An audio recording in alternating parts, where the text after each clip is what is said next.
আমি তাকে হাসতে বলেছিলাম। সে তার ক্লান্ত বিষণ্ণ পাখির মতো ডানা নিয়ে সুদীর্ঘ ঠোঁট মুছে আমাকে দেখল। আমি একটা ঘর চেয়েছিলাম, 3 দেওয়ালওয়ালা ঘর। আশা ছিল তার চতুর্থ দেওয়াল আমি নিজে হব।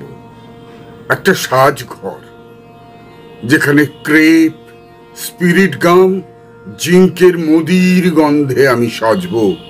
আহ্লাদিত পোশাক পরে চোখে সুরমা টেনে কনসার্টের জন্য অপেক্ষা করব অনেকক্ষণ।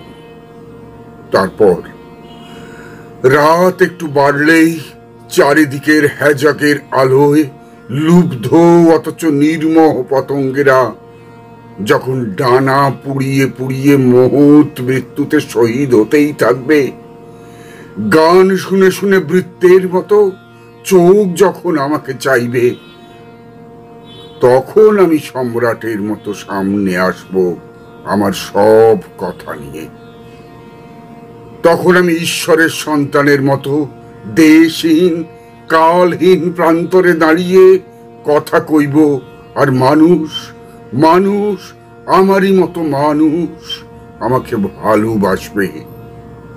আমি শুধু ভালোবাসতে চেয়েছিলাম, এই কথা ভেবে ক্ষমা করবে আমার অশেষ দুর্বলতার যন্ত্রণা।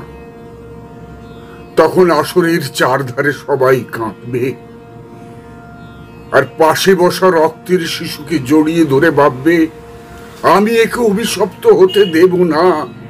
আমি ওই সোচ্চারিত নটের মতোই আমার এই মহৎ ভালোবাসাকে বাঁচাবো। তখন আমি অবলীলায় আমার অর্ণব বোধকে আনবো সফলতার তীর্থে। তখন ভালোবাসার বিমিশ্র আনন্দের সার্থকতায় একটি দেবওয়ালা নেমে আসবে স্বর্গ হতে।